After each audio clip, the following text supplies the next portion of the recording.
Une fois, bonjour, ça va bien? Ça va. Content de te revoir. Ça fait longtemps, hein? Oui. Bonjour Félix, ça va bien? Bonjour chef, Eric Becker, très heureux. Je suis le médecin légiste de la cour. Enchanté. Bonjour Eric Becker, bonjour. Bon, bah c'est bien, écoute, si, je suis content d'apprendre que les gens ont eu la nouvelle tout de suite et que, a priori, ils sont satisfaits. Est-ce que les gens, ils ont compris quels sont les chefs d'inculpation, donc le viol, meurtre, Meurtre, tout. pillage, naturellement. Voilà. Donc c'est des choses qui parlent aux gens. Oui. Ouais. Et qu'est-ce qu'ils attendent maintenant? Tu en parler un peu? Ils attendent le jugement. Ouais. Oui, ils attendent le jugement. Et qu'ils souhaitent surtout sa condamnation. Ouais. Ouais. La condamnation de Jean-Paul, je sais pas, c'est Bemba. Jean-Pierre Bemba. Jean-Pierre Bemba et ses acolytes. Ouais. Ouais. Bon, le jugement, ça va prendre encore... Enfin, le procès, ça va prendre encore un petit peu de temps, mais ça, c'est les procédures judiciaires qui sont un petit peu difficiles à... Chef, il faut peut-être quand même vous préciser que le travail d'enquête continue et que ça explique aussi la raison de notre présence ici et notamment de ma présence. Et mon rôle, c'est aussi d'enquêter sur certains aspects, notamment les aspects médicaux qui ont rapport avec les victimes. Oui. C'est ma première visite en République centrafricaine. Je serais très intéressé par votre impression, vos souvenirs sur les événements qui se sont déroulés. Bon, mais ce qu'il y a des preuves, hein. Il y a des victimes. Il y a des preuves palpables. Hein, ça ne vous ennuie pas si je prends quelques notes? Mais c'est votre travail. D'accord. Ils sont venus comme ça. C'est ici le nord. Là, c'est le sud. L'autre côté de la ville. Ouais. Ils sont rentrés ici par cette petite forêt-là que vous voyez là. Ils sont rentrés par ici. Le quartier là-bas avait eu 6 morts. Il y a eu 6 morts. Ils ont tué des pauvres gens, des civils, des femmes. Ils ont déporté des gens. Pillage. Aïe, aïe, aïe, aïe, aïe. Et des destructions aussi. Destruction. Viol aussi. Il y en a. Il y en a.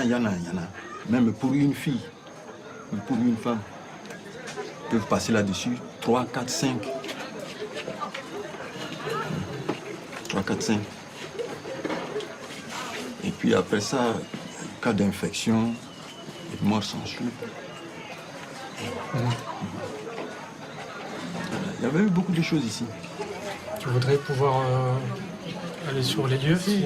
Ça serait bien, effectivement, s'il vous plaît, si c'est possible. Oui. D'accord.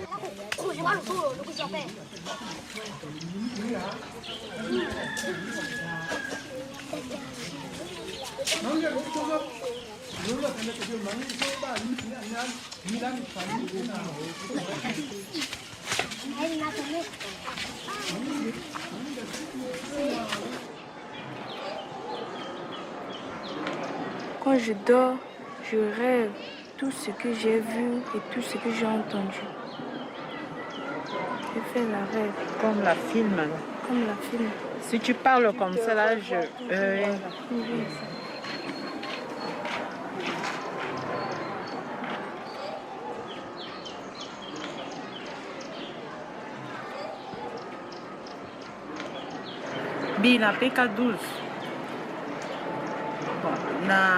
Ça s'est passé dans le quartier PK12, le point kilométrique 12, un peu avant 22 heures.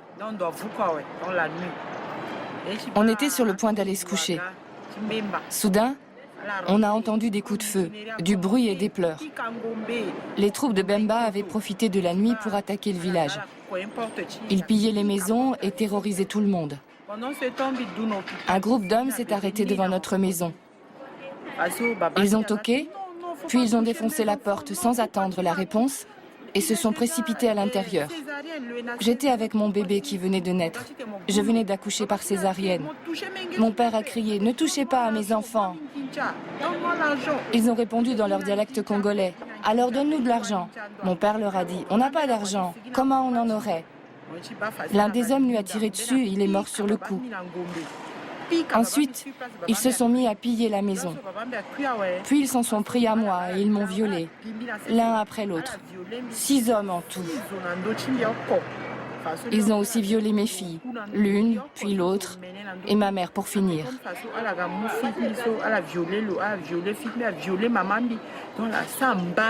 Ils ont vidé la maison, emporté tout ce qu'on avait, même les lits, tout. Nos vies sont brisées. Sans l'aide de Médecins sans frontières, je n'aurais pas survécu. La cicatrice de ma césarienne s'était rouverte à la suite des viols.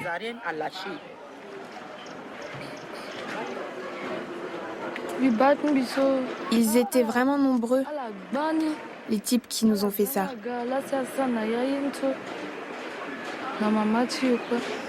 J'avais 10 ans. Actuellement, j'ai 16 ans. J'attends la justice. Si la justice fait le travail, je veux oublier tous mes pensées.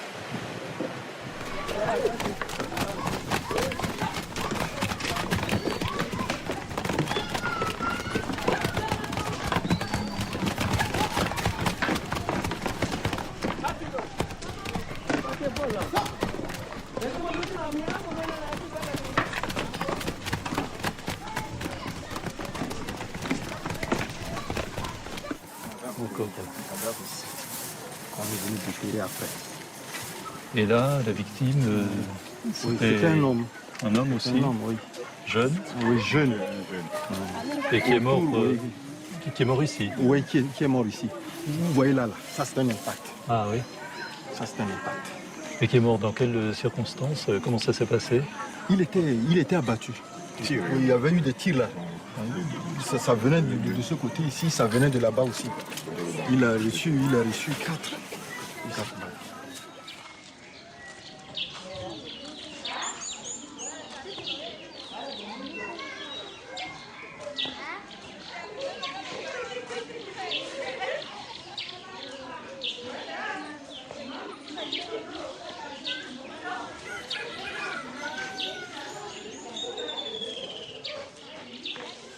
Et eux, alors, ils sont tous nés après? Oui, ils sont nés après. D'accord. Ceux-là, ils sont nés après. Et les autres enfants qui étaient petits à l'époque, ils gardent des souvenirs? Il y a eu une fillette là. On a battu sa maman dans la tête. Dans la tête. Comme elle était assise comme ça. Ils l'ont tirée à travers les persiennes de la fenêtre.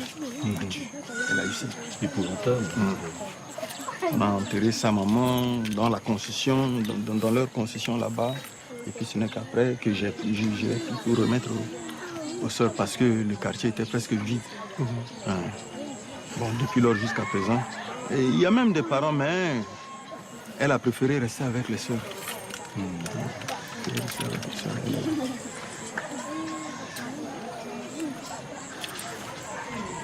Et son père, le grand-père Son père? Je ne sais pas. Je ne sais pas.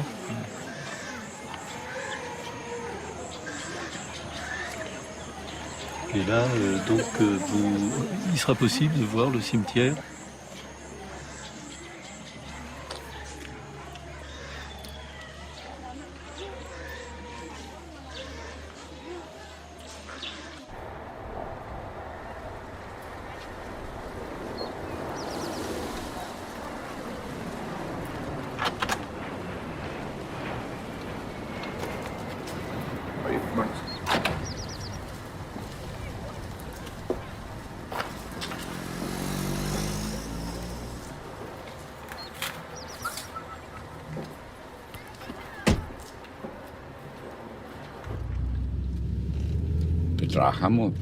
Ça fait 6 mois que nous préparons l'arrestation de Jean-Pierre Bemba.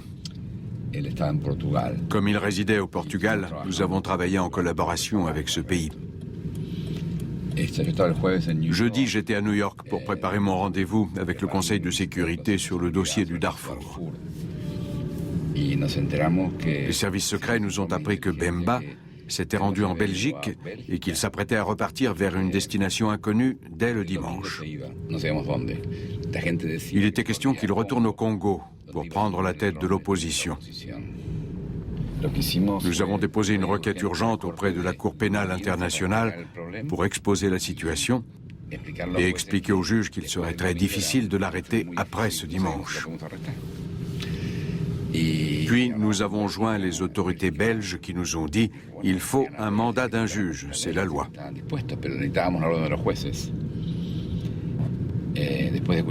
Après avoir entendu nos arguments, fort heureusement, la justice belge a décidé d'émettre un mandat d'arrêt pour certains des crimes reprochés à Bemba, mais pas pour tous.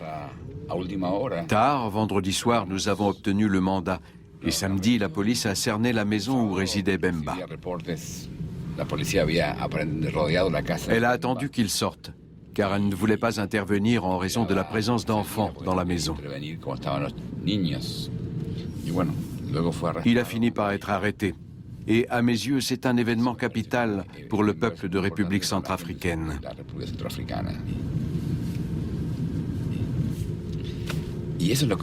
C'est la raison d'être de la CPI, qui incarne un projet important, de par sa mission, bien sûr, mais aussi de par son ampleur. Ces actions ont une dimension mondiale et un impact durable. Si nous ne réussissons pas à trouver une nouvelle façon d'appréhender la violence, notre monde est perdu. Mais si nous y parvenons, ce sera un exemple pour les générations à venir. Notre mission est considérable. Nous n'avons pas le droit à l'échec.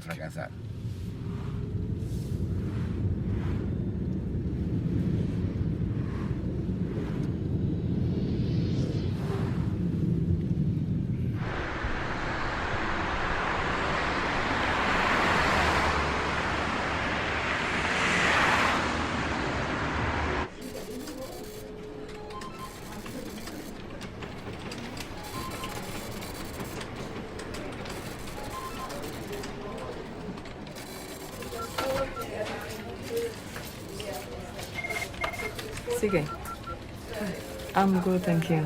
When I came in this morning and we've been meeting with the prosecutor, I haven't had time to go back to that yet. Okay? All right then. Bye. The Rome Statute gives us... Selon le statut de Rome, notre mandat consiste à inculper les principaux responsables des crimes. En République centrafricaine, les auteurs des crimes proprement dits étaient en réalité les soldats. Mais Jean-Pierre Bemba, lui, était le chef incontesté du MLC, le mouvement de libération du Congo. C'est donc lui qui en est tenu responsable. De deux choses l'une. Soit il n'a pas su contrôler ses hommes et les sanctionner pour leurs actes, soit il les a encouragés à les commettre.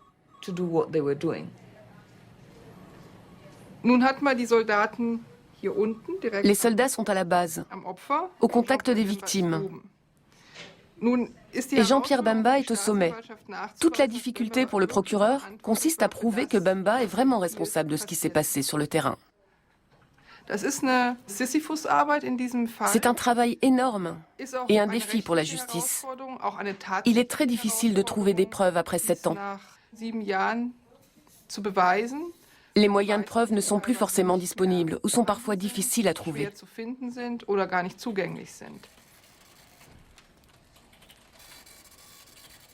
Afterwards. No, before you go down. Okay. Okay.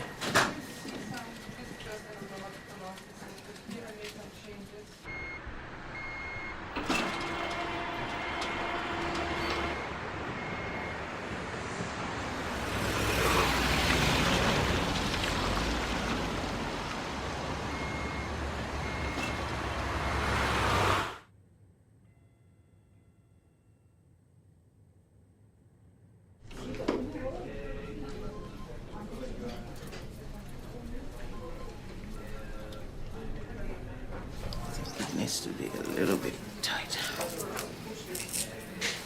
Okay, thank you very much. All right. Yeah.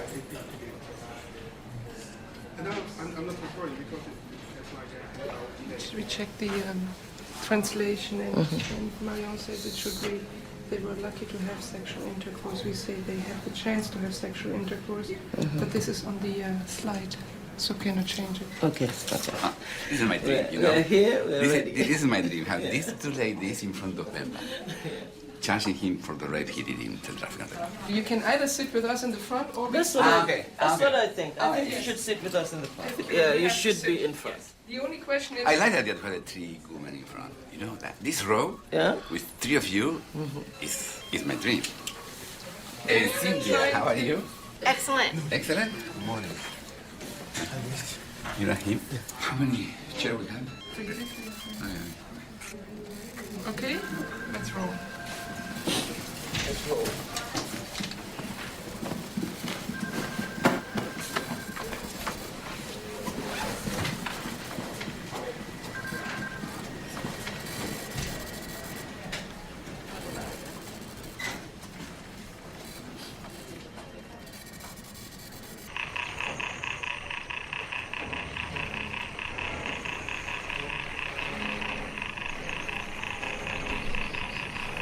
C'est ici que tout a commencé. Les troupes du MLC de Bemba sont venues d'en face, puisqu'en face c'est le Congo, mais ici naturellement c'est la RCA. Elles sont venues en plusieurs vagues. Il y a eu au plus fort de leur présence en RCA, il y avait 1000-1500 soldats du MLC, et qui en fait sont venus par bateau, par barge, un peu comme celle que tu vois là-bas. En partant de la plage. De là-bas derrière l'île. Oui, derrière la petite île. Ils sont arrivés à pied. Les véhicules leur ont été fournis à leur arrivée ici par le gouvernement. Et c'est ensuite avec les véhicules qu'ils ont récupérés ici qu'ils ont pu remonter et combattre PK12, puis après dans les provinces. Il y avait un modus vivendi, un intérêt stratégique commun pour sécuriser cette frontière. Le deal, c'était je te soutiens, tu me soutiens. C'était une alliance stratégique régionale. Et c'est en vertu de cette alliance que Bemba est intervenu après la tentative de coup d'État de Bozizé le 25 octobre 2002. Ils avaient donc un plan qui consistait à faire intervenir des troupes du MLC pour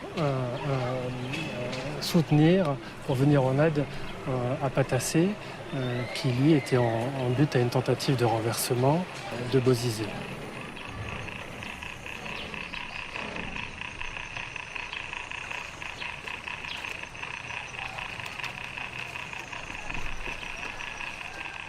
All rise, voyez-vous lever.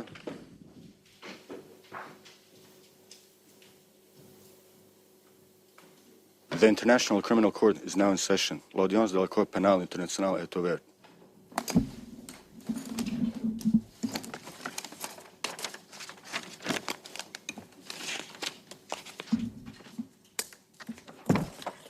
Good morning, Mr. Bemba.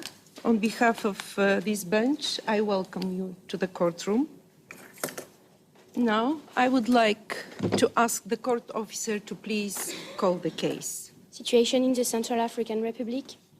Case the prosecutor against Jean-Pierre Bemba, Combo, ICC 0105-0108. I would now ask the participants to introduce themselves, beginning with the office of the prosecutor. The deputy prosecutor, Madame Bensouda, the senior lawyer, Mrs. Noy, the trial lawyer, Mrs. Tai, the trial lawyer, Mrs. Cagliotti, and also assisted by Mrs. Bess. Thank you, Mr. Prosecutor. Now I turn to the defense. Would you be so kind to present the members of your team? Madam President, along with Richard Nkwebi of the Kinshasa Bar, he's to my extreme left, we lead the defense for Jean-Pierre Bemba Gombo. Would you stand up, Mr. Bemba, and identify yourself to the court? Oui, Jean-Pierre Bemba Gombo. Thank you, Mr. Bemba. This hearing is not a trial. And in contrast to trial, this chamber does not have to decide on the person's guilt or innocence. Rather, its purpose is to act as a filter, distinguishing cases that should go to trial from those that should not, by simply determining whether there is sufficient evidence. It is the prosecutor who bears the burden of proof, and thus he must provide evidence sufficient to prove the charges allowed with the reading of charges. Count 1. Rape constituting a crime against humanity. From on or about 26 October 2002 to 15 March 2003, Jean-Pierre Bemba committed, jointly with another, Ange Félix Patassé, crimes against humanity through acts of rape upon civilian men, women and children in the Central African Republic in violation of Articles 7.1g and 25.3a of the Rome Statute. Count 2. Rape constituting a war crime. From on or about 26 October 2002 to 15 March 2003, Jean-Pierre Bemba committed, jointly with another, Ange Félix Patassé, war crimes through acts of rape upon civilian men, women and children in the Central African Republic in violation of Articles 8, 6 and 25.3a of the Rome Statute. On n'est pas dans le même cas de figure que pour les victimes de la Sierra Leone, dont les corps étaient marqués. Marqués ? En Sierra Leone, ils gravaient dans la peau des victimes les initiales RUF, Front Révolutionnaire Uni. Mais en République centrafricaine, on n'a pas ce type de preuve. En revanche, on sait comment les viols ont été perpétrés. D'une part, comme je vous l'ai expliqué, les violeurs passaient de maison en maison. Et d'autre part, ils n'étaient pas seuls. Ces viols étaient souvent collectifs. Ce qui se passe en général, c'est qu'un premier viol est commis. Une fois qu'il a terminé, le violeur empêche la victime de s'enfuir. Par exemple en se mettant debout sur elle ou en la menaçant avec une arme à feu.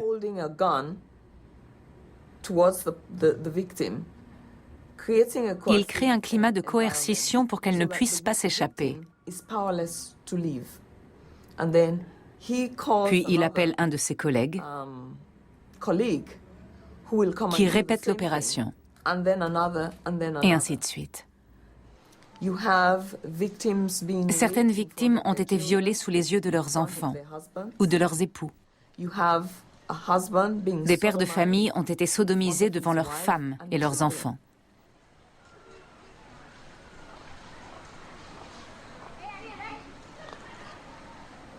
De la même façon qu'on peut tuer avec une arme à feu, eux utilisaient les violences sexuelles pour terroriser les civils. Ils savaient quel effet cela aurait sur la population.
présidentielle en République centrafricaine, les opérations du recensement électoral se poursuivent à Conakry, mais déjà donc certains électeurs sont des fois sages recenseurs se faire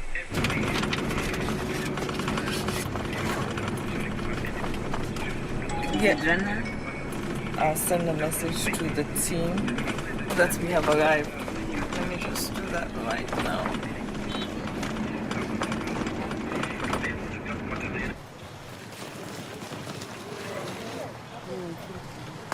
Yeah. Oh yes, it's not very hot. So.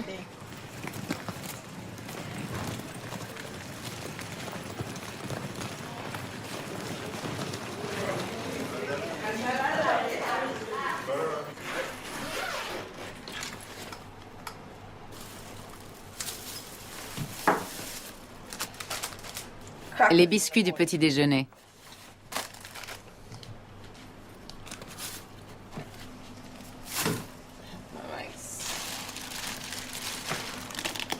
Je ne veux surtout pas risquer d'être à court de nourriture pendant ma mission.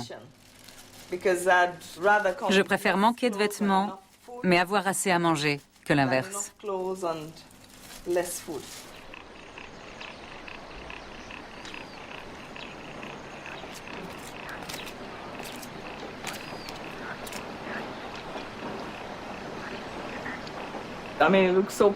L'endroit a l'air calme comme ça. Mais entre octobre 2002 et mars 2003, c'était une voie de passage très fréquentée. Busy route. Very busy route.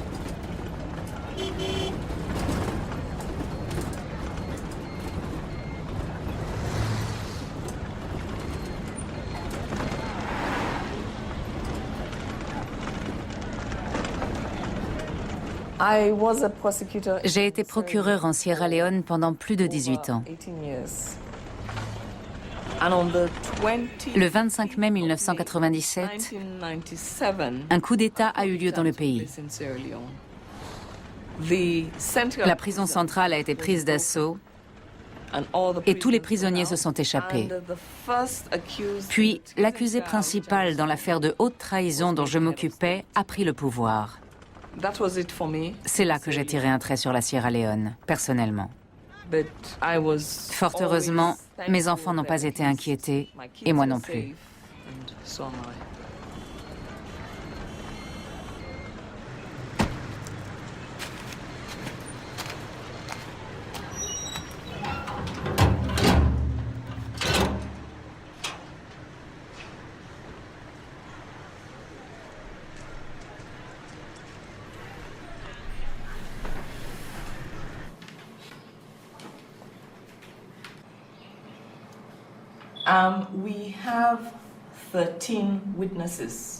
Nous avons 13 témoins à entendre au cours de cette mission. J'aimerais qu'on aborde avec eux la plupart des points couverts par les évaluations psychosociales. Je vais vous demander d'observer tout particulièrement le comportement des personnes entendues. Ensuite, vous me ferez part de vos impressions, de vos remarques et de vos recommandations.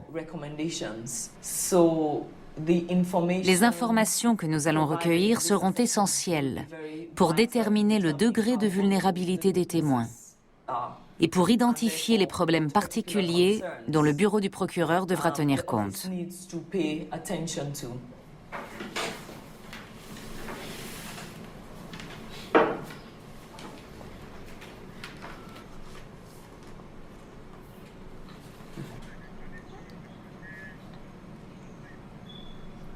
Je suis arrivée et je veux savoir s'il va bien.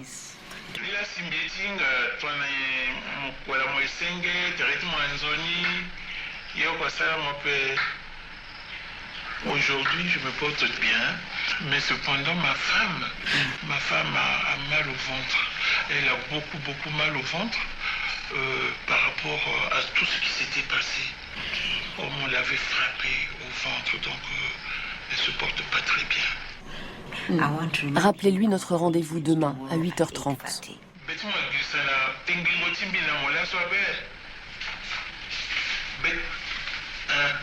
Je me rappelle très bien de notre rendez-vous. Là, je suis à la maison. J'écoute la radio. Donc, je ne bouge pas. Je suis là. Je t'attends. Je t'attends.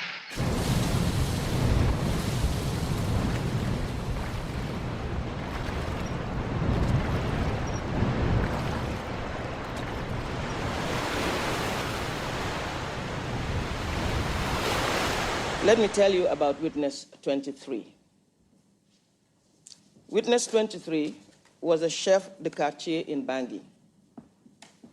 On the 8th November of 2002, Bemba's troops raided his house. The soldiers fired their guns, and Witness 23's children started to scream in fear. One of his wives, who was suffering from high blood pressure, fell to the ground. She subsequently became paralyzed and would die later. Bemba's soldiers asked Witness 23 whether he wanted to live or die. He replied that he wanted to live. They then asked him to lie on the ground in front of his wife and children and in a position of a horse.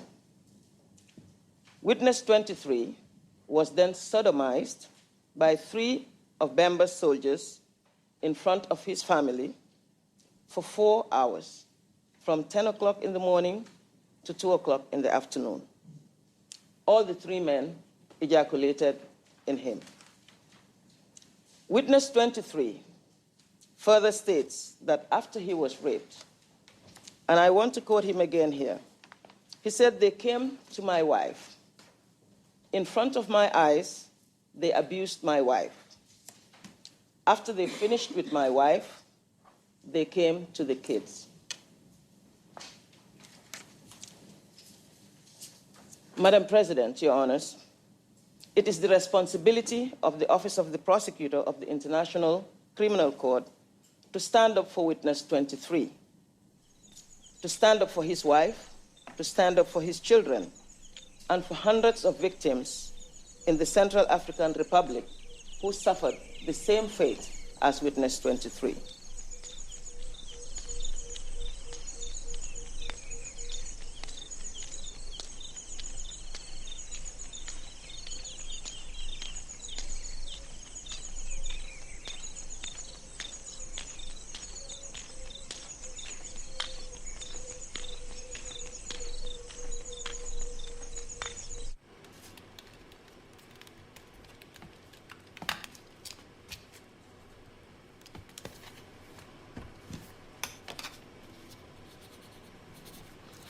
It's a feeling inside you that yes. Oui, j'ai besoin de savoir ce qui s'est passé. But yes, I want to know at the victim's pace. Mais au fond de moi, je sais que je dois laisser la victime aller à son rythme. How she wants Attendre de voir comment elle veut m'en parler. It's a feeling that this particular person has gone through so much. Ces gens ont déjà enduré tellement d'épreuves que je ne veux pas en rajouter et aggraver encore leur état psychologique. Quand on interroge une victime ou un témoin de crimes sexuels, ce qui compte, c'est d'obtenir les informations nécessaires en ménageant au maximum cette personne. L'idéal étant de ne pas lui porter préjudice du tout.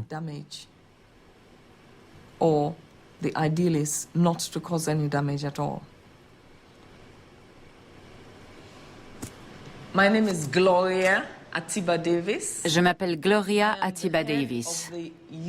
Je suis responsable de l'unité chargée des victimes, en particulier des femmes et des enfants.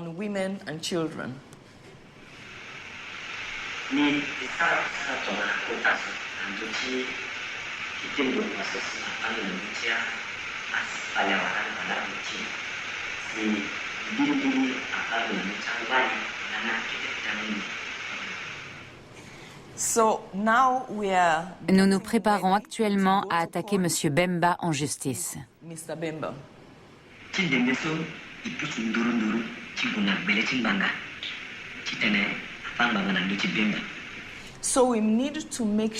Nous devons nous assurer que les personnes qui témoigneront au tribunal sont suffisamment fortes pour le faire, psychologiquement et physiquement. Fit to go to court and testify.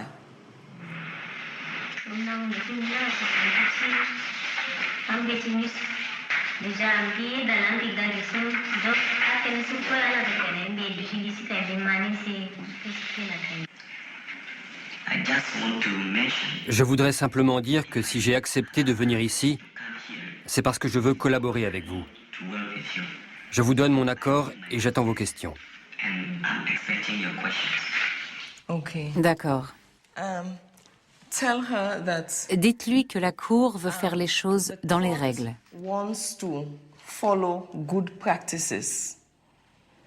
Nous tenons à respecter certaines normes de procédure. Et il nous faut une preuve de son consentement.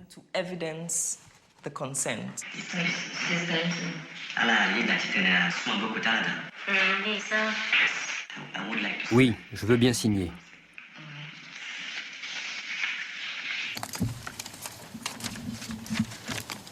Good morning, Mr. Bemba. Good morning, everyone.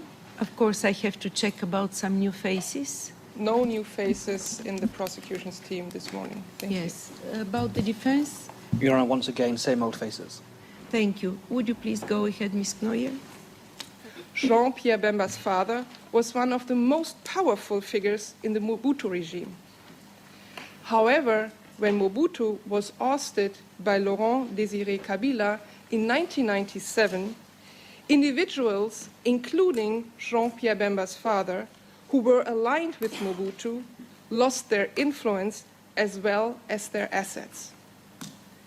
When Jean-Pierre Bemba established the MLC a year later in 1998, his motivation to succeed was rooted in regaining the political and business benefits that accompanied his family's association with Mobutu. On October 25th of 2002, Patassé's former Army Chief of Staff, François Bozizé, led rebel troops towards Bangui in an effort to unseat Patassé. In his own words, Patassé publicly acknowledged, I quote, "I asked my son Bemba to fly to my assistance."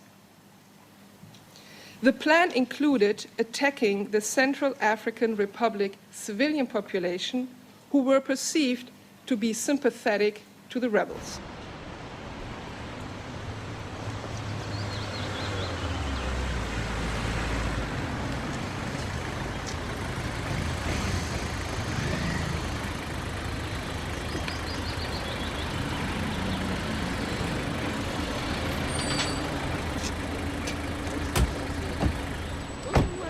Ça va?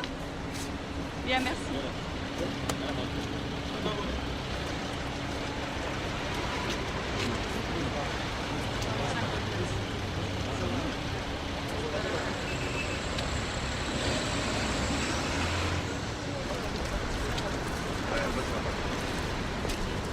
Donc, je suis accompagnée, je vais commencer, la charité bien ordonnée commence par soi-même. Donc, je vais présenter mon beau-père, qui est le papa de Jean-Pierre Bemba, qui est venu également du Congo pour soutenir son fils.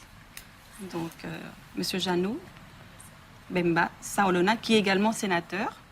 Monsieur Dieudonné Wabi, qui est l'association de amis de Jean-Pierre Bemba, qui vient de la Belgique. Ils ne sont pas là, les autres amis de Jean-Pierre Bemba? Ah, ils sont dans la salle.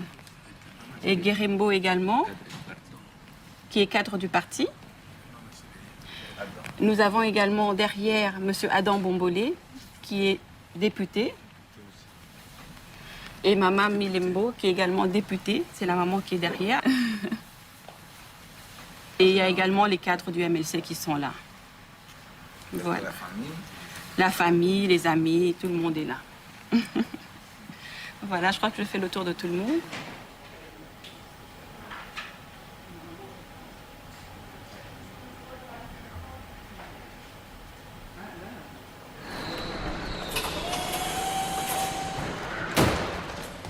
Salut.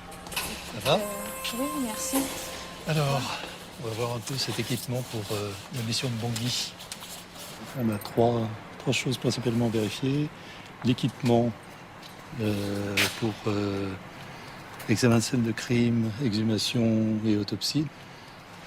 Deuxièmement, il faut qu'on vérifie le congélateur portable. Et troisièmement, la valise du drone. Alors, oui, body bags. les body bags. 3, 4.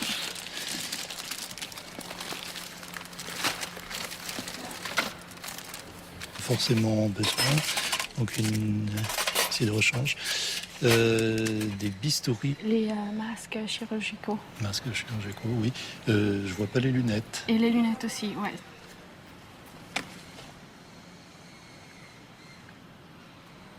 La femme a une place très particulière dans la société africaine.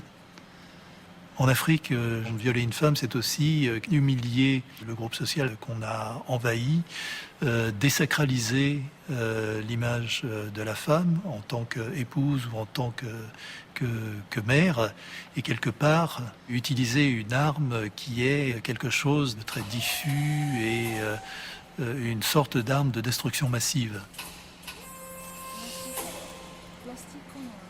Ces viols, en général, ne sont pas des cas isolés, comme on peut le rencontrer dans d'autres continents. Ils s'inscrivent dans des campagnes de viol ou des phénomènes de viol qui touchent toute une région en même temps, qui accompagnent le mouvement de milices ou de troupes. Et je dirais que dans un tel contexte, la preuve est beaucoup plus facile à apporter parce que le viol s'est bien réalisé devant des témoins visuels.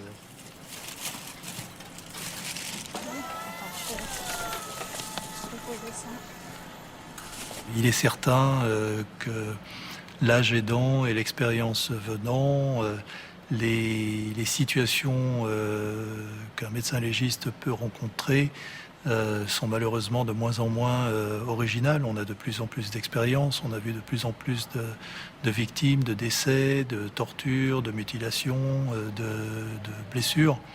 Mais on reste quand même sensible à toute la misère humaine et à la douleur que ça recouvre.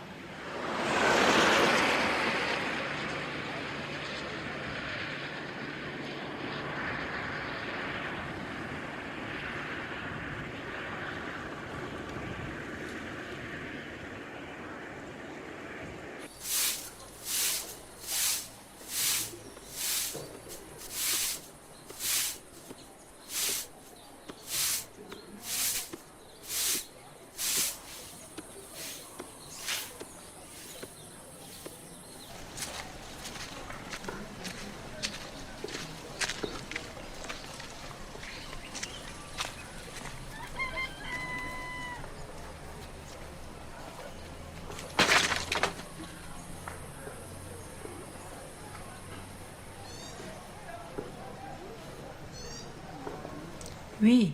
Le malheur est entré dans notre maison depuis ces événements. Nous ne vivons plus en paix. Mon fils est mort et le plus jeune est resté dérangé. Moi-même, je ne trouve plus le repos et je suis souvent malade.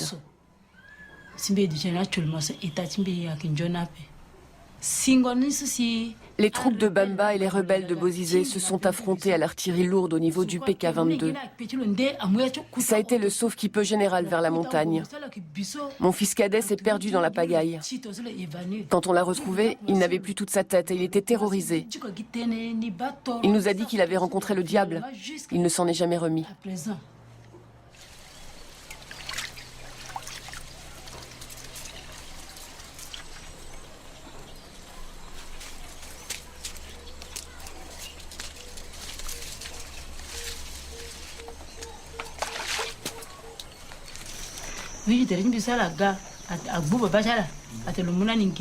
Ce jour-là, mon mari était assis sous le manguier, comme toujours. Les hommes de Bemba l'ont pris à partie et lui ont réclamé de l'argent. Mais il n'en avait pas. Alors ils lui ont braqué une arme sur la tempe et lui ont dit « Si c'est comme ça, on veut tes filles ». On les a suppliés, mais peine perdue. Ils ont défoncé la porte. Elle ne ferme toujours pas à ce jour. Ils ont tout mis à sac, les meubles, les portes, les lits. Tout ce qui ne pouvait pas leur servir, ils l'ont détruit à coups de hache. Quand ils ont retourné les matelas, ils ont découvert nos filles qui s'étaient cachées sous leur lit. Les Congolais les ont traînées de force dans la cour et les ont violées toutes les trois. La petite, la deuxième et la plus âgée. Ils ne se sont pas cachés pour le faire. Ils les ont violées sous les yeux de leur père. Sous ses yeux.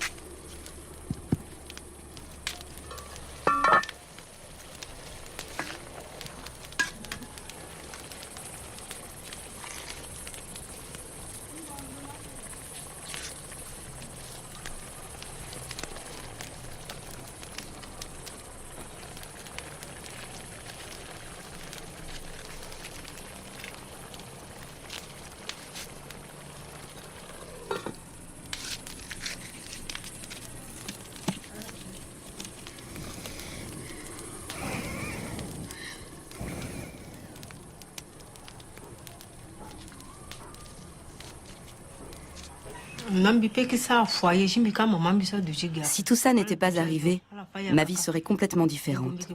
J'aurais des enfants, un foyer, je pourrais m'occuper de mes parents, les installer dans un endroit calme. C'est le rôle d'une fille aînée. Si j'avais de l'argent, je partirais. J'irais faire ma vie quelque part où personne ne connaît mon passé. Ici, je ne peux pas vivre sereinement. J'aimerais pouvoir oublier, mais les souvenirs m'obsèdent jour et nuit. Parfois, les gens me montrent du doigt. Je ne suis plus fréquentable.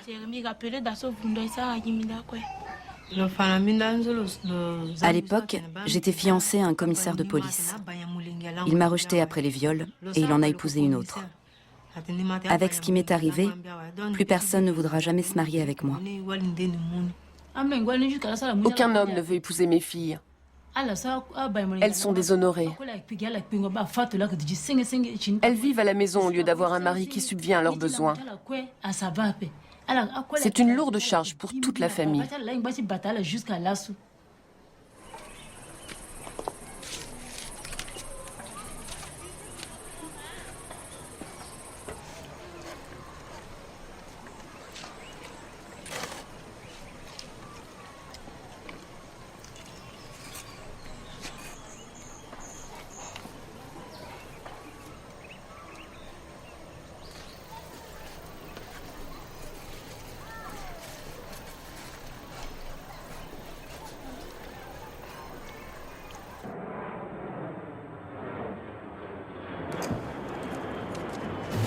Today we shall listen to the presentation of the prosecution's team on the counts of rape, torture and murder as crimes against humanity.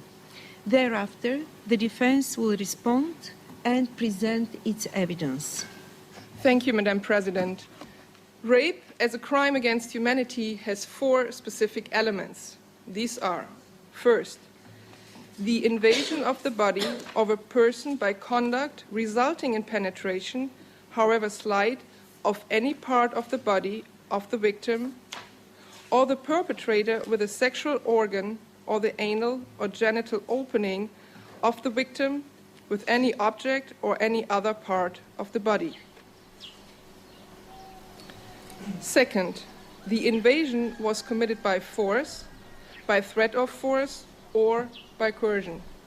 Third, the conduct was committed as part of a widespread or systematic attack directed against the civilian population. And fourth, the perpetrator knew that the conduct was part of or intended the conduct to be part of a widespread or systematic attack directed against the civilian population. I do apologize. Mr. Nkwebi has just pointed out that, of course, he doesn't have a copy of this chart in French. I wonder perhaps, it needn't delay matters, but perhaps later, well, as soon as possible, a hard copy in French can be given, because, of course, it's not fair if at least two members of the team are prejudiced because they can't follow a chart, because the chart does not appear in a language that they understand.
heures à Bangui, 12h21 universel. Nous vous invitons à suivre la grande édition de la mi-journée, une présentation de Jean-Magloire Issa.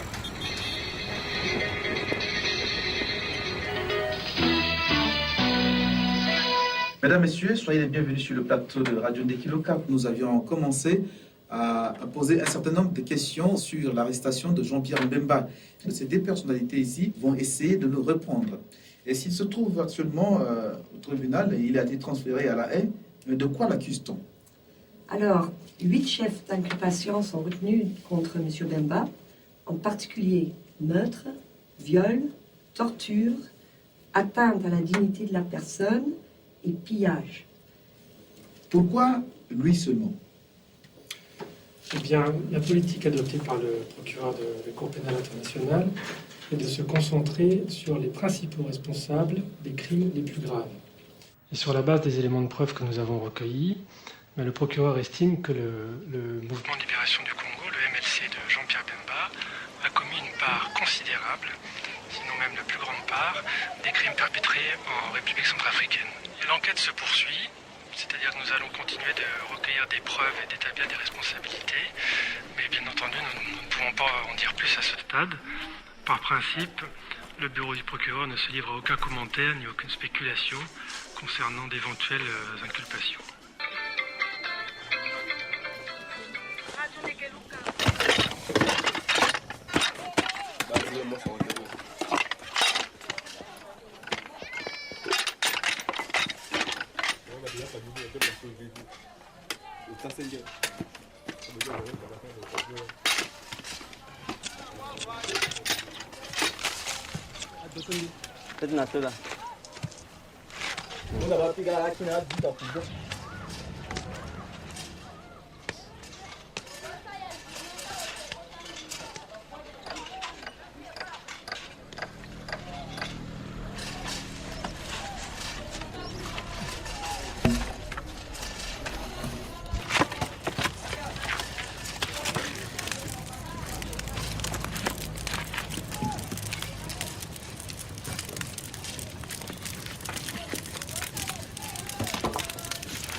C'est certain que, avant d'être médecin légiste, je reste un médecin et que un cadavre est pour moi quelqu'un aussi qui a vécu, qui a eu des joies, qui a eu des peines, des souffrances, qui présente une histoire.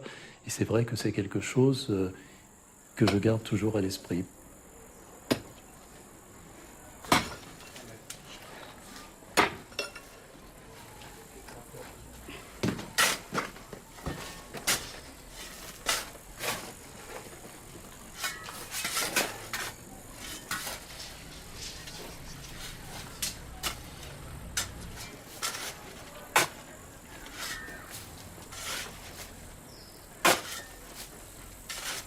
Après la Bosnie, la Croatie, le Kosovo, nous avions aussi vocation à servir d'intermédiaire, d'interprète, de façon à permettre à ces victimes de s'exprimer une dernière fois, d'être présentes au procès et de pouvoir témoigner, déposer sur les souffrances qu'elles avaient subies, les actes de torture, de barbarie, et au travers de leurs blessures, de raconter leur histoire et leurs derniers instants. Is it?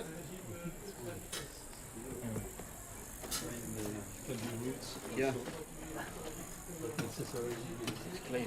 Yes, clean. Une blessure peut raconter beaucoup de choses. Elle peut nous aider à comprendre les causes de la mort d'une personne. Elle peut raconter aussi beaucoup de choses en elle-même, mais à travers aussi les éléments de preuve qu'on va pouvoir extraire de cette blessure. Lorsqu'on fait allusion aux violences sexuelles dans le cas de crimes de guerre, nous intervenons très tardivement. Lorsque se pose le problème de la confirmation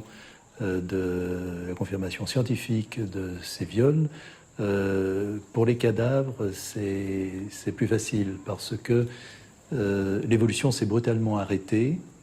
Je parle notamment pour toutes les traces de violence qui peuvent accompagner un viol, des griffures, des excoriations au niveau de la face interne des cuisses, des marques de saisie au niveau des poignets, des blessures génitales, des lésions au niveau de l'hymen, des déchirures au niveau des vêtements ou l'absence de vêtements.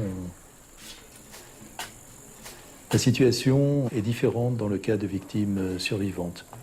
Il reste des cicatrices, il peut y avoir une grossesse qui a suivi le viol, il peut y avoir eu transmission d'une maladie sexuellement transmissible, parfois très grave. Et puis il reste tout ce qui est traces ou séquelles psychologiques.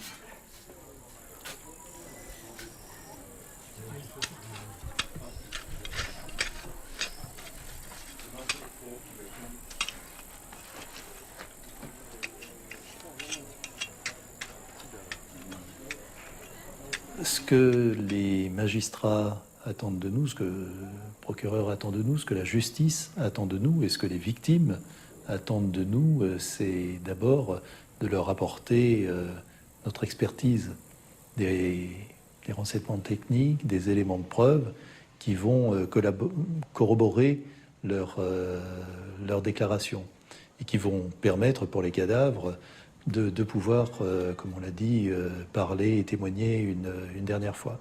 Donc c'est vrai que cet aspect technique est au premier plan parce que la justice n'attend pas de nous des états d'âme. Ils attendent qu'on fasse notre travail et donc qu'on apporte notre contribution d'expert. Ceci étant, on ne peut pas faire abstraction de tout ce que ça représente. On ne peut pas penser aux histoires de ces personnes, on ne peut pas penser à leurs derniers instants. Et c'est vrai que quelquefois ça peut être lourd à supporter parce que en matière de crimes de guerre, de génocide, de crimes contre l'humanité, l'imagination humaine, et là, c'est sans limite. Et le nombre ajoute encore le nombre des victimes ajoute encore à l'horreur. Mais ceci étant, mes collègues et moi, mes confrères et moi, nous sommes là pour faire notre travail et du mieux qu'on le peut.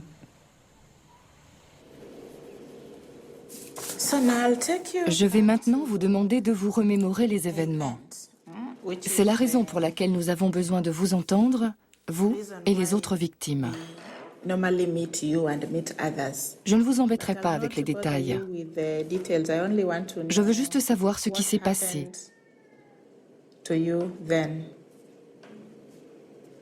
Ce dont vous vous souvenez.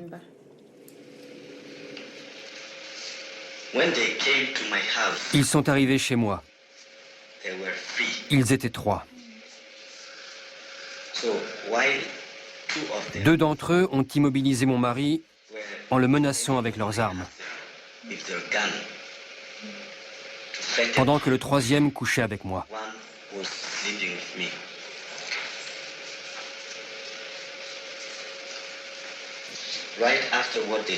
Tout de suite après, j'ai commencé à me sentir mal. J'avais des douleurs au bas-ventre. Et depuis, quand j'ai mes... Comment dit-on? Menstruation? Oui, c'est ça, menstruation ou règles. Quand j'ai mes règles, j'ai toujours des vertiges. Est-ce qu'elle revoit la scène, même quand elle ne dort pas?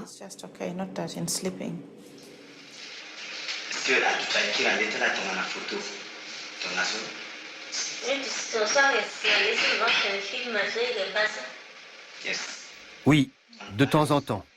Quand je ne fais rien de particulier, je me remets à y penser.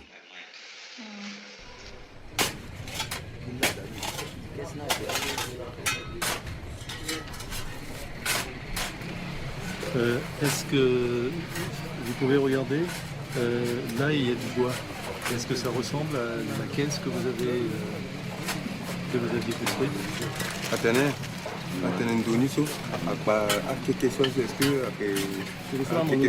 Non, mais actuellement, quoi? Pour l'instant, la fosse n'est pas encore prête.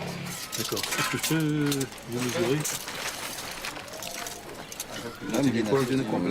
Ok, et c'était jusqu'où à la tête? En litre, Merci beaucoup.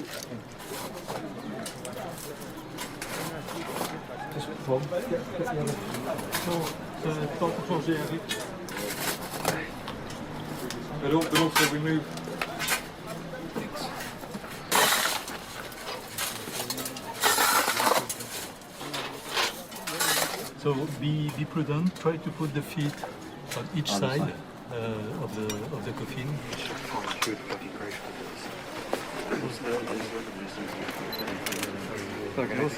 Thanks.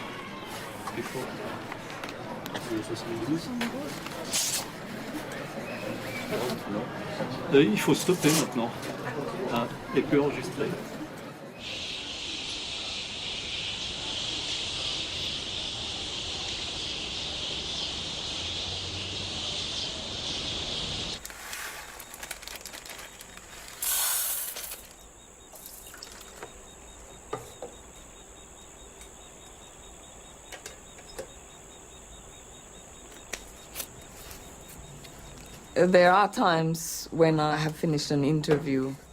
Parfois, je ne ferme pas l'œil de la nuit après un entretien. Mais je vous ai déjà parlé de mes techniques pour faire face. Pendant ces missions, je ris autant que je le peux. J'essaie de trouver matière à rire. Et je pars toujours en mission avec ma sœur aînée, même si elle n'est pas physiquement à mes côtés. Je repense à toutes les bêtises qu'elle a pu me dire et j'éclate de rire.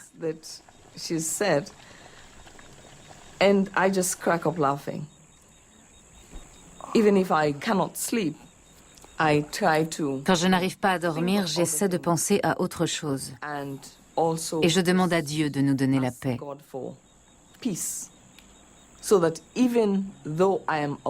Même si je reste éveillée, je ne suis pas perturbée par ce qu'on m'a raconté pendant la journée. Et je ne passe pas la nuit à revoir le visage des victimes.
Je me souviens que j'étais juste devant votre caméra, en plein dans le champ.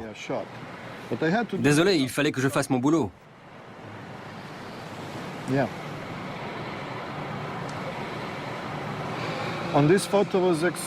Ce qui compte sur cette photo, c'est qu'on puisse voir que rien n'a été modifié pendant le transport du cadavre, depuis le lieu du crime jusqu'à la morgue. On pose une sorte de scellé et une étiquette « danger biologique ». S'ils sont intacts à l'arrivée, c'est que la housse mortuaire n'a pas été touchée et que personne n'a manipulé les restes du corps.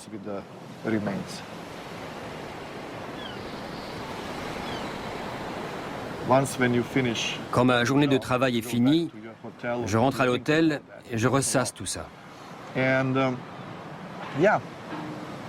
Ça marque une vie, c'est certain. On se met... Enfin, je me mets à relativiser pas mal de choses. On ne sait pas de quoi demain sera fait.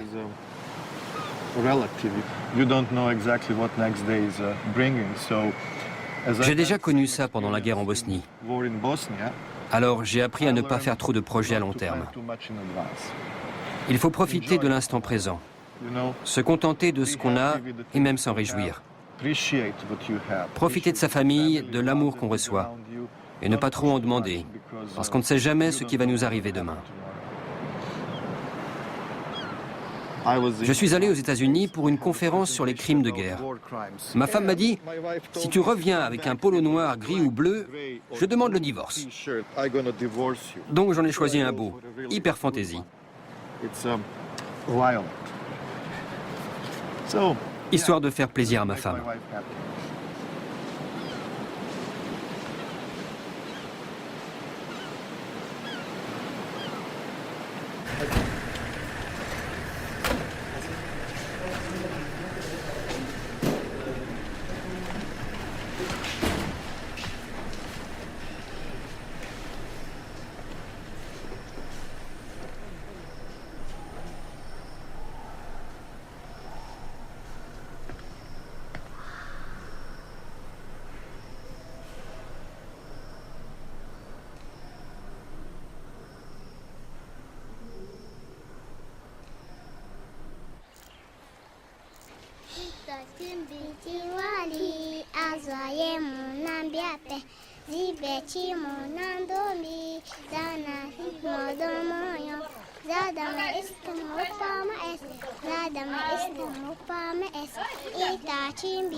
it is accepted that Jean-Pierre Bemba Gombo, the former vice president of the Democratic Republic of Congo, previously was the head of the MLC, and that the MLC was called and went to the defense of a democratically elected government in the neighboring state. Now, Your Honours, this procedure is not unknown in international law. It's very common that sending states, the United Kingdom, the United States, all members of the United Nations, send troops to wear blue helmets. When that happens, those individuals, Your Honour, are under the command of the United Nations. And if an operation is illegal, if crimes are committed, the sending state does not have responsibility. This is a very novel proposition, in my respectful submission, and it is one devoid of merit. Ce témoin précise que lors de son unique rencontre avec les soldats en République centrafricaine, M. Bemba leur a parlé sur 2 points. Premier point, sur la discipline à respecter. Ce témoin précise que les MLC ne prenaient pas un risque en mettant à la disposition de la République centrafricaine des militaires qui étaient bien formés, qui avaient connaissance des règles en matière de respect du droit international humanitaire. Le Code de bonne conduite était l'ouvrage de référence pour les soldats au combat, dans les milieux de soldats congolais du MLC, comme il en est de la Bible. Admettons un seul instant, admettons-le, admettons que les crimes aient eu lieu. Admettons que M. Bemba le savait. La question restera toujours posée, est-ce qu'il en est responsable? Comment, dès l'instant où le procureur reconnaît que c'est pour défendre un État souverain agressé que les troupes de Bemba ont fait leur entrée, comment peut-il criminaliser ce fait? Comment peut-il criminaliser le droit à l'autodéfense en décidant qu'il s'agit là d'un plan criminel commun? Monsieur Jean-Ping, président de la Commission de l'Union africaine, a déclaré un jour: l'Afrique ne doit pas servir de laboratoire pour l'expérimentation du droit pénal international. Madame, messieurs, démontrez-nous qu'il a tort et vous aurez fait le droit. La défense a parlé. À 32 ans, j'étais procureur en Argentine. C'était l'époque de la dictature militaire. Et j'ai vu tous ces criminels qui se prenaient pour des défenseurs du peuple. 5 ans plus tard, j'ai rencontré Telford Taylor, l'un des procureurs des procès de Nuremberg. Et il m'a raconté la même chose. C'était effrayant de constater que les criminels du régime hitlérien étaient des gens tout à fait normaux. Mais maintenant que je suis ici, je peux vous le confirmer, le problème n'est pas que ces gens, pris individuellement, soient bons ou mauvais. Notre vrai problème, c'est le manque d'efficacité des institutions. Et le fait que certains dirigeants pensent que la seule façon de protéger leur population est d'attaquer un autre groupe. De vastes pans de la société soutiennent ce point de vue, et quand cela se produit, on aboutit à des crimes de masse. La CPI ne prétend pas transformer les méchants en bons, c'est impossible. Mais nous pouvons contribuer à développer les institutions pour que l'humanité cesse de commettre des crimes de masse. Ça, nous pouvons le faire.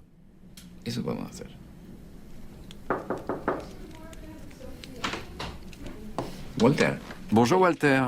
J'ai besoin de vos lumières. Walter Dorn est canadien, c'est un expert en questions militaires. L'autre jour, vous m'avez dit quelque chose sur la façon dont les chefs militaires apprenaient à manier la notion de démenti plausible. Je ne sais plus comment vous aviez formulé ça. Ce que je vous ai dit, c'est qu'ils envoyaient des signaux au lieu de donner des ordres. Quand on se contente d'envoyer un signal, il est beaucoup plus facile de nier ensuite et de dire « Non, ça a été mal interprété ». Si votre interlocuteur vous demande « Est-ce qu'on doit éliminer quelqu'un ?», vous opinez comme ça. Et ce sera fait. Mais vous pourrez toujours démentir plus tard, et ce sera crédible. C'est un nouveau langage ? En réalité, je crois que c'est un langage très ancien, utilisé par les dirigeants depuis la nuit des temps. Mais avec la création de la Cour pénale internationale et l'excellent travail du bureau du procureur, il est devenu essentiel pour eux de ne pas se faire prendre. C'est une façon de se soustraire aux responsabilités. Ils ne donnent jamais l'ordre de violer les civils. Ils donnent carte blanche.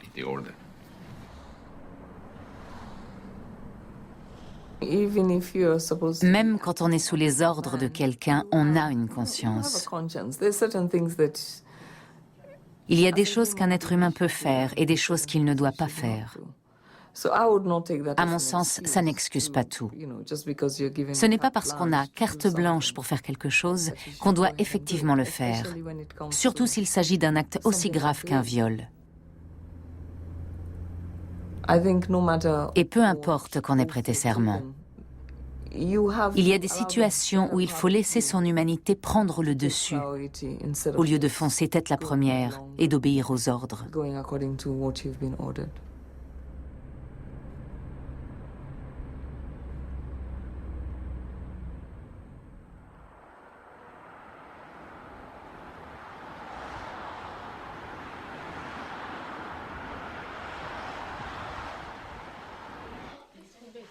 Venez, venez, le dernier ferme la porte.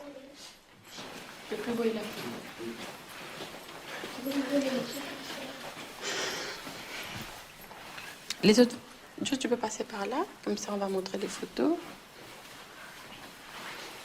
Venez, venez, venez, venez. Tu parles un peu. Alors, ça c'était un cadre qu'on avait acheté pour l'anniversaire de papa. Et on voulait mettre un cadre avec toute la famille dedans en fait. Et ici c'est Maïté, là c'est moi, là c'est papa et maman. Ici c'est Jonathan et en bas Cynthia et Jean-Emmanuel. 2007, oui. Et voilà, papa et maman. La nouvelle année.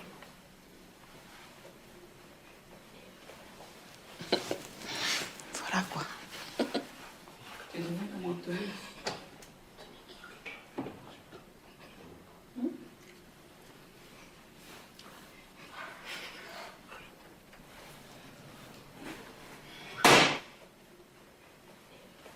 Donc, depuis que mon mari est à La Haye, donc à la CPI, il s'est découvert un don.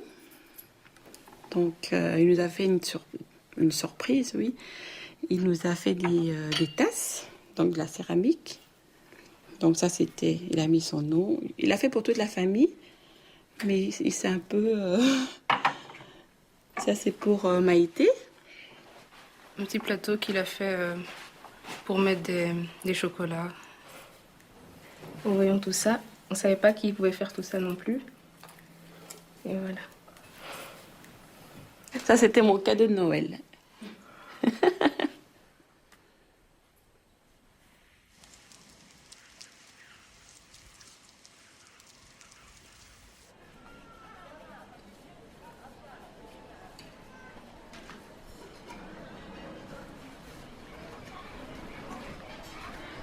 Arlette.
Your Honor, the prosecution respectfully requests that Your Honors, in light of the evidence that the prosecution has submitted in these confirmation proceedings, that you confirm all the charges against Jean-Pierre Bemba and to commit Jean-Pierre Bemba for trial. The confirmation hearing is over. All rise. We will lever. Hello. Hello, Adrian. Richard here. I'm going to call you back in 1 minute.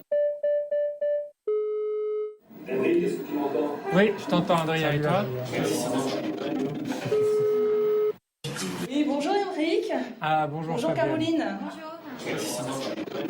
Tout va bien à La Haye? Tout va bien à La Haye. D'abord, merci d'avoir organisé cette rencontre. Je suis à vos dispositions pour répondre à toutes vos questions au nom du bureau du procureur. Présentez-vous quand vous prenez la parole. Quotidien Centrafrique ce matin.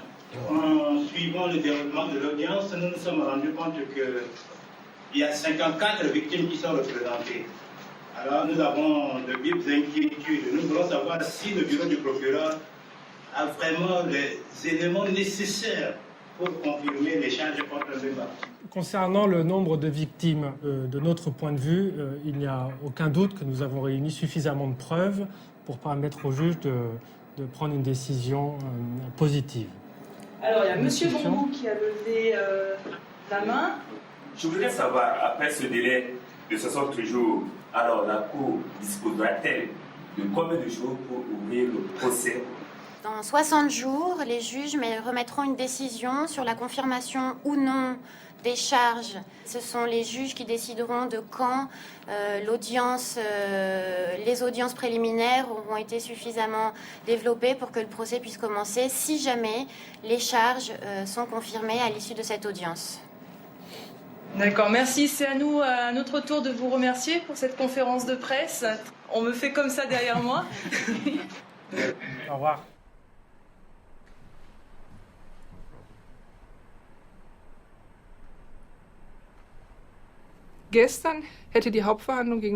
Le procès de Jean-Pierre Bemba aurait dû commencer hier. Malheureusement, la procédure a été reportée pour la 3e fois et on ignore à quelle date. Ce qui se passe, c'est que la défense a contesté la recevabilité de la procédure. La Chambre de première instance a examiné sa requête et a statué en faveur du procureur, en déclarant que l'affaire était recevable.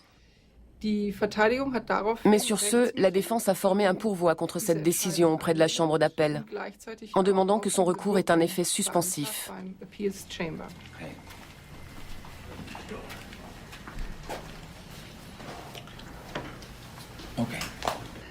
L'affaire est reportée, pourquoi? La Chambre de première instance veut résoudre la question de l'effet suspensif du pourvoi avant le début du procès. Bemba conteste la recevabilité de l'affaire devant la Cour? Ce n'est absolument pas fondé. Aucun juge n'entame une procédure s'il a un doute sur sa compétence juridictionnelle. C'est surtout grave pour les victimes. Comme le disait Petra tout à l'heure, certaines d'entre elles vont subir un nouveau traumatisme à cause de ça. Je suis sûre qu'elles ont eu vent de ce qui se passe et qu'elles sont désemparées. Elles vont se faire du souci et ça va à nouveau perturber leur vie. Elles se préparaient pour une certaine date et maintenant tout est remis en cause. Ce qui m'inquiète, c'est que personne n'a l'air de savoir quand le procès va pouvoir commencer. Les victimes sont dans une incertitude totale. La situation leur échappe. Il faut adresser un message clair aux habitants de Bangui et un message ferme. Voilà quel est le problème. Mais on va le résoudre et Bemba sera jugé. Il faut leur donner confiance.